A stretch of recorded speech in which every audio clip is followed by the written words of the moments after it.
My brother framed me of rope 8 years ago, but the truth has finally been revealed. In February 2016, I got into a major accident and spent a good part of 5 weeks in recovery. The staff told me that they contacted my emergency number, which was still Jenny at that point, and she hung up and no one showed. Once I recovered, I realized that I had spent a good part of my savings and I needed to get back on my feet, if not for anything else, to have a roof over my head. However, I realized that I won't be able to do anything in the place I was at. So I sold all my furniture, paid my remaining dues for the rented accommodation, and decided to start from scratch in a different place. I moved to a city 2 hours away and tried to get a job, for some time but to no avail. I also used to drink myself silly, and thoughts of offing myself were recurring. Waking up after seeing a nightmare to a cold sweat almost became a norm. For 4 months, this went by, after which I ran into an old acquaintance, James, from college. We greeted each other and talked about our lives for a bit. I told him I was in the city looking for a job. He told me he had just quit and was planning on setting up a management consulting firm of his own. He then invited me to a drink later on, where after a lot of talking about our professional lives, he offered me an opportunity to work with him, as he needed a couple of people who knew their stuff. At this point I thought I needed to work my butt off to get my mind off these thoughts. So I agreed, but I told him I wanted to meet him and his team and talk to them before we moved forward. 2 days later, he introduced me to another guy, Derek, and told me that currently it will be just the 3 of us going forward. I shook hands with Derek and told them that before they proceeded further, I had something to say. I then proceeded to spill the beans on everything that had happened to me during that time and how I was disowned and divorced because of it, with the tears coming through in between. James and Derek told me that they felt sorry for me, but also told me that if there was no criminal record on my person, then there would be no issue. I stated that police never came to my house, and they were relieved. James did mention that to be on the safer side, he's going to ask someone to run a full background check, and I understood his position and agreed.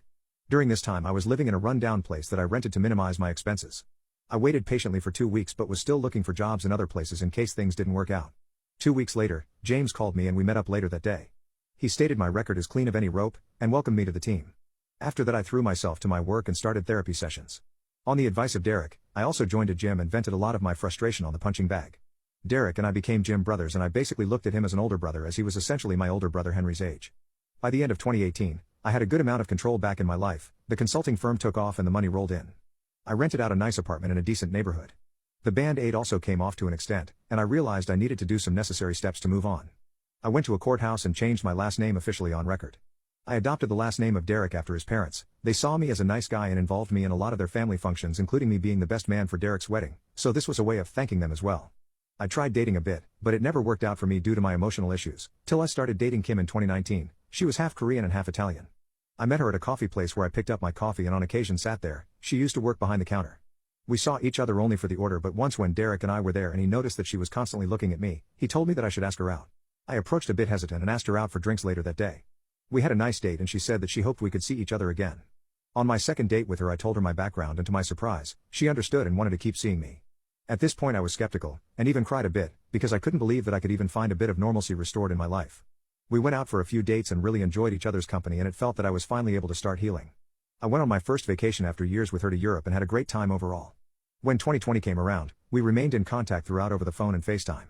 When things regained some level of normalcy in the latter half, she asked if she could move in with me and I agreed. She was let go from her coffee shop and was trying her luck with job hunting. She was an amazing cook, and that's when I suggested that maybe she can try and set up a place and get into the food business. By mid-2021, and with the financial backing of her parents, she had a cloud kitchen set up which basically delivered food to the nearby areas. Both our lives were doing great. I still had a lot of emotional issues though. I no longer had thoughts of offing myself, but the nightmares still continued occasionally. Kim announced in February 2023 that she was pregnant, and a range of mixed emotions came over me, from being overjoyed to starting all over again to crying out for the loss of what I once had. I was all over the place. Kim comforted me and we fell asleep in each other's arms. A couple of days later I proposed to her and she was overjoyed. It felt like everything was finally moving to a point where I can have some semblance of peace with my life. We were set to be married, and all the preparations were in full swing for my wedding in mid-June this year.